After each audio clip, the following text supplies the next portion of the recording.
Hey everyone, welcome back to Melody Ever After. I'm here today to answer a very important question. Is it just me or is D&D cool again?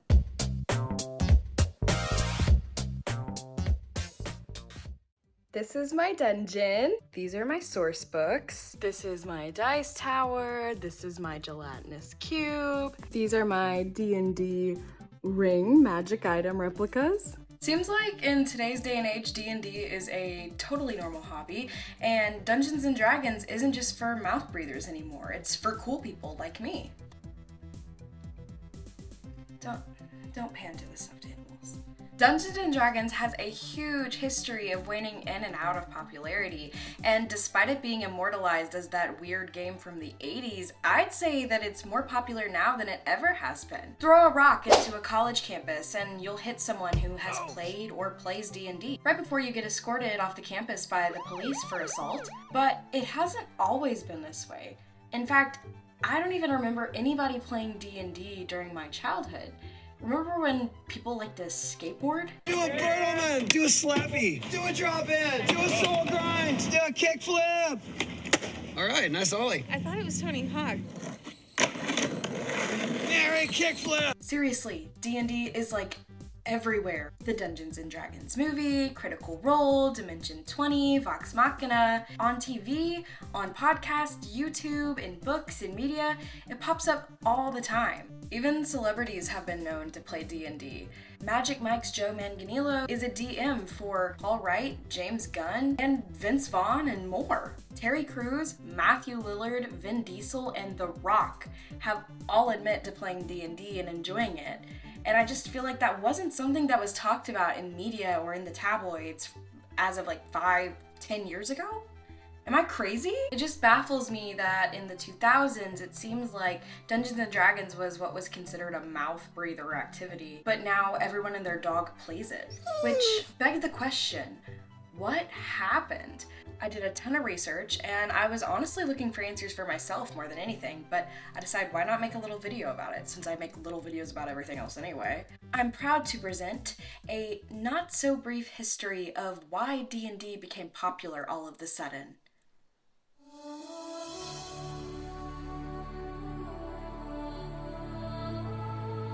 I started doing research from like the creation of D&D and forward to figure out why it has truly been relevant and irrelevant, waning in and out of pop culture media all the time. And I really think the best way to understand why it's so popular now is to look at all of the reasons it was unpopular before.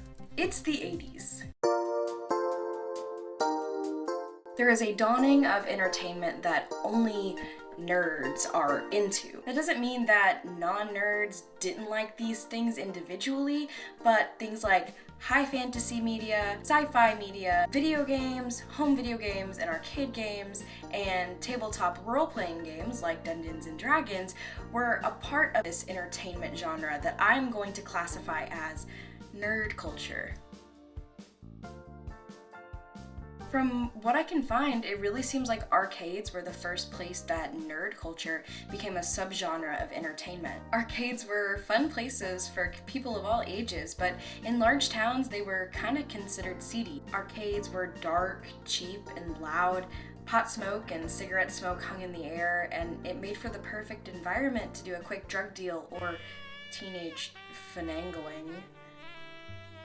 Arcade games like Sorcerian, Dragon Slayer, and Castlevania propelled high fantasy adventure games we know and love today, but they were all inspired by high fantasy media like Lord of the Rings and later sci-fi media.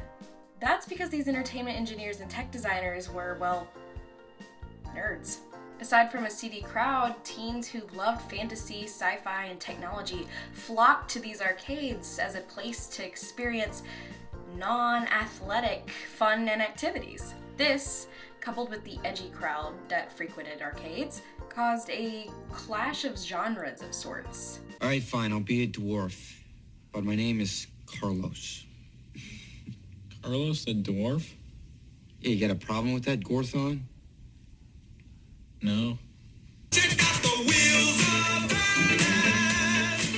Soon, soon, sci-fi and high fantasy games were being enjoyed by a hodgepodge of kids who were all generally ostracized by popular kids. So when D&D Player's Manual hit the bookshelves in about 1983 and Unearthed Arcana was released in 1985, it was only natural that the arcade kids scene dip their toes into TTRPGs like Dungeons & Dragons. This made parents and teens associate Dungeons & Dragons with kids who were socially inept and kids who were bad influences. This, aside from the fact that Max the Machine McElhaney, number 48 on the football team, and Becky Johansson, the flyer of the cheer squad, didn't exactly like to spend their Saturday nights pretending to be elves slaying dragons. That kind of also added to the uncool factor of Dungeons & Dragons. So that's how D&D became well-loved and uncool, but how did it become cool?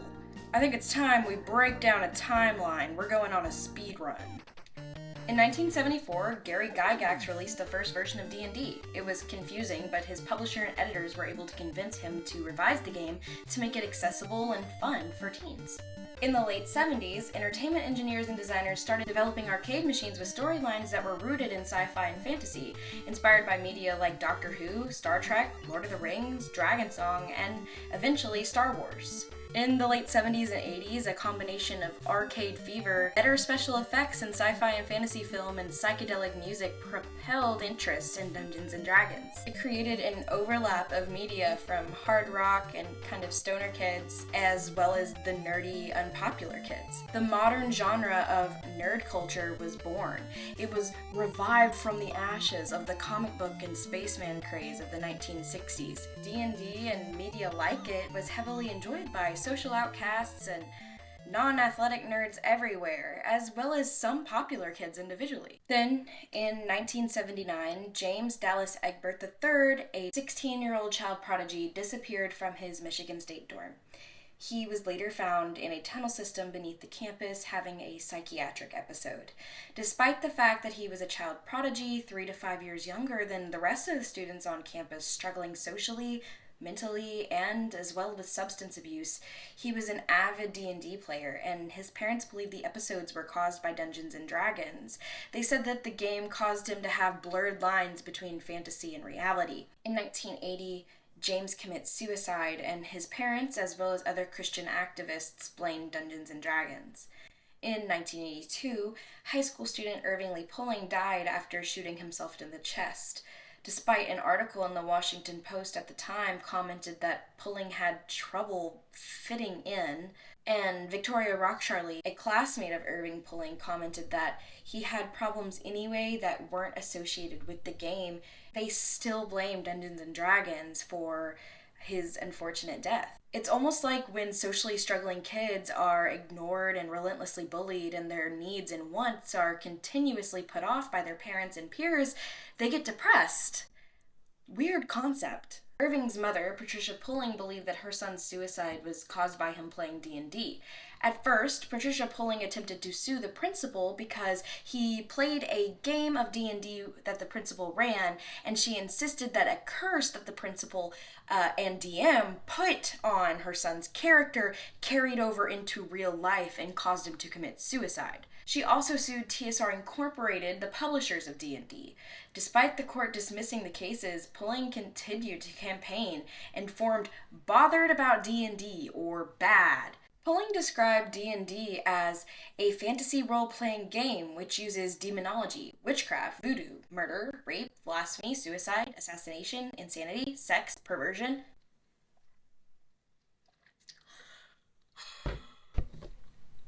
homosexuality, prostitution, satanic-type rituals, gambling, barbarism, cannibalism, sadism, desecration, demon summoning, necromantics, divination, and other teachings. What? Other teachings? What else is there? Other teachings.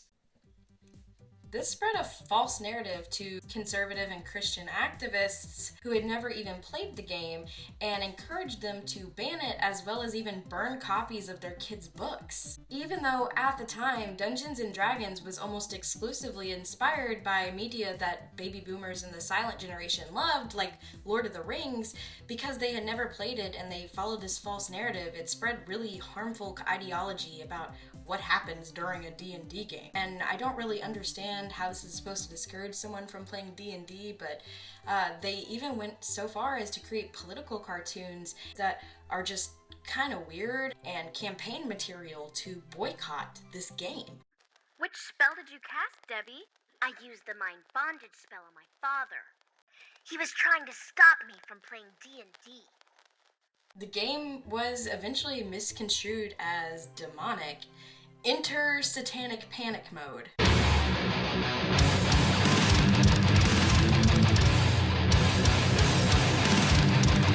Satanic Panic continued to influence parents and teens into the late 80s and early 90s. Traditional Christian conservative parents discouraged D&D, and nerdy and rebellious teens played it simply to prove a point. The end result was a demand for more devilish and hellish content in later editions of Dungeons & Dragons.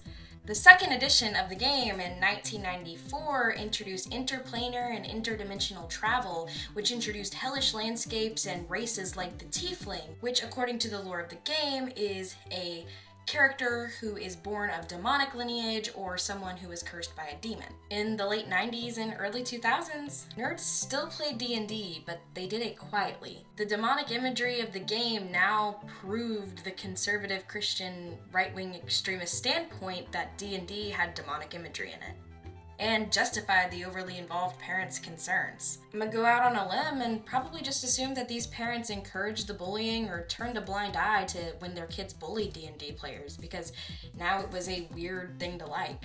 The lack of D&D attributed suicides, thank God there weren't more, caused a significant reduction of D&D representation in the media. The third edition of Dungeons & Dragons came out in 2003, and while many nerds played it, they did so quietly because nerd culture took a back seat to the flashy, low-rise 2000s nostalgia we know and love today. Small details about the third edition were just bad. This, as well as because 3E was not marketed well, the rules were complex and there was a lot of misogynistic undertones, coupled with the terrible marketing, led to D&D being less relevant in culture.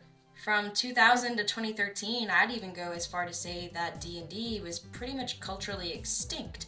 I've done a lot of research, and I know that there's a lot of Redditors that disagree with me, but let's face it, I hadn't heard about this game, and no one I knew had even really talked about it. I mean, my parents hadn't even heard of it since the 80s at this point. I didn't hear about D&D until 2014, and even then, it wasn't super popular where I was from. When I was a senior in high school, and I told my mom that my then boyfriend and I were going to go over to a friend's house to play Dungeons & Dragons, she kind of raised an eyebrow and looked at me. I was like, Dungeons & Dragons? What? No one's ever played that since the 90s. What are you doing? Which brings us to the entire reason that D&D is back in fashion. And it all started with the cringiest year of all time. The year was 2014. The 5th edition of Dungeons & Dragons was just released. The game was new, fresh, and a lot of restrictions from the previous editions that made the game boring were revised. 5e was about exploration, expression, and roleplay above anything else. Complicated things like prestige classes were now simplified into what were called subclasses. Character options that used to be confusing were now streamlined to preserve their essence while becoming easier to use and more fun to play. Probably most importantly, the sensationalization of online art on platforms like Tumblr, DeviantArt, and Instagram, more people focused into the flavoring of their own original characters and how they roleplayed them. They were able to display these character traits through character art, and with the improvement of online shopping, cosplaying their own characters and commissioning this character art was easier and more accessible than ever, and it looked better too. Speaking of the internet, there was also a third thing that propelled the success of what we currently know as Dungeons & Dragons, and that was the online behavior at the time. Websites like Tumblr, Pinterest, and Twitter were fueled by popular television shows, books, and movies. Shows like New Girl and Big Bang Theory encouraged their audience that being nerdy and quirky made you different and exciting instead of lame and boring like it would have made you in the 2000s. Books like The Hunger Games, Harry Potter, Divergent, and Twilight made reading a cool and unique hobby to have.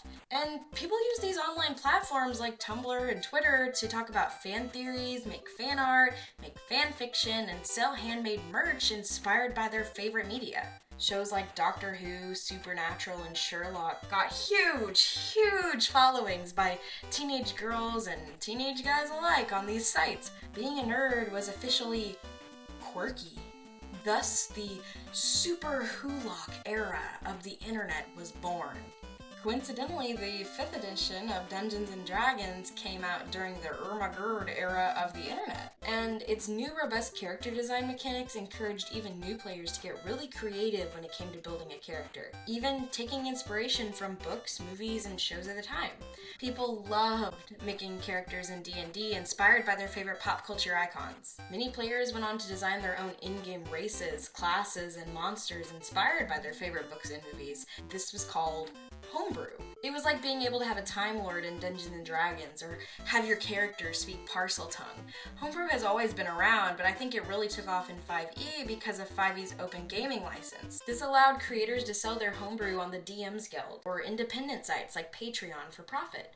Homebrew is so popular now that many homebrew races, classes, and settings have been adopted by Dungeons & Dragons into official material for the game. 2014 was a great year for D&D, but even though nerd culture was cute and quirky, it still didn't mean that it was 100% mainstream like it is today. That didn't happen until 2016.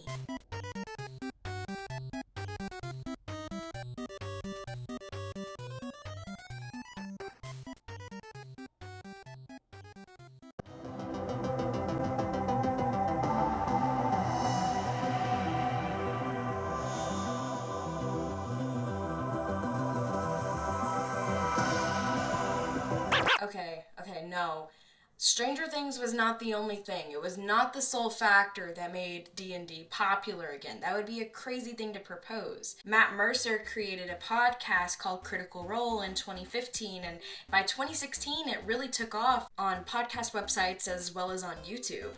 Races and setting created by Mercer's campaign were adopted into the game's official materials, and the podcast had so many fans that they were able to crowdfund 2 fully animated seasons of their campaign in the style of Avatar: The Last Airbender, known as Vox Machina. Even College Humor got into the action. In case you didn't know, College Humor is that group that you find when you scroll on Facebook Reels for like an unnecessarily long amount of time on the toilet. Brennan Lee Mulligan was the Dungeon Master of Dimension 20, which has thousands of fans as well. But the one thing that really set Dungeons & Dragons ablaze in the eyes of mainstream culture, in my opinion, was Stranger Things. Everybody knows what Stranger Things is. I'm not gonna go elaborate on Stranger Things and explain the whole 4 seasons that are out. Everybody has seen Stranger Things. The Duffer Brothers' work of Netflix genius opened the eyes of cool, popular people everywhere.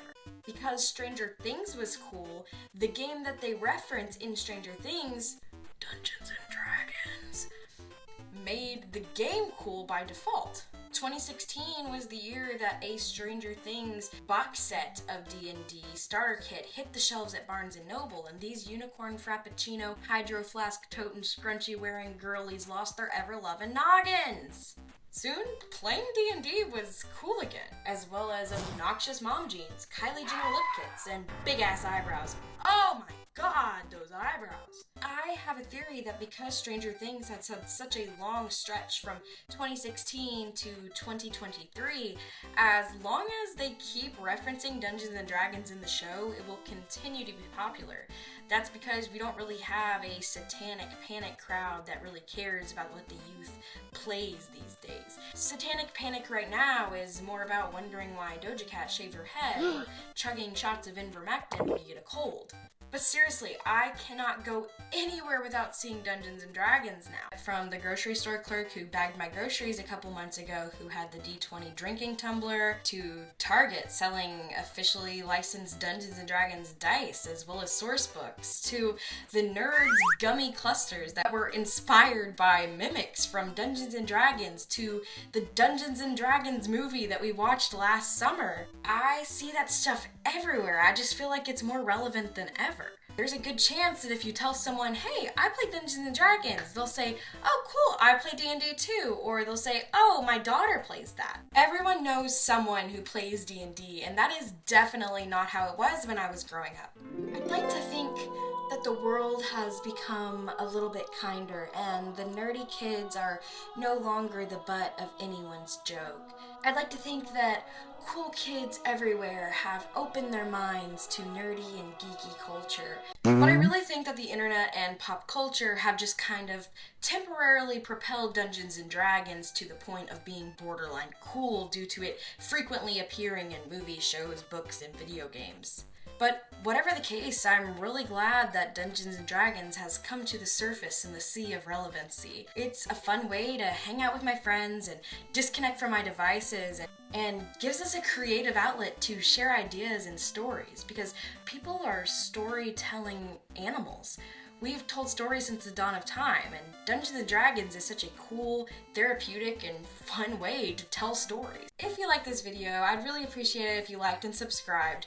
When did you notice Dungeons & Dragons getting more popular? Has it been here the whole time? Am I just, like, crazy? Probably. You've been watching Melody Ever After. Until next time.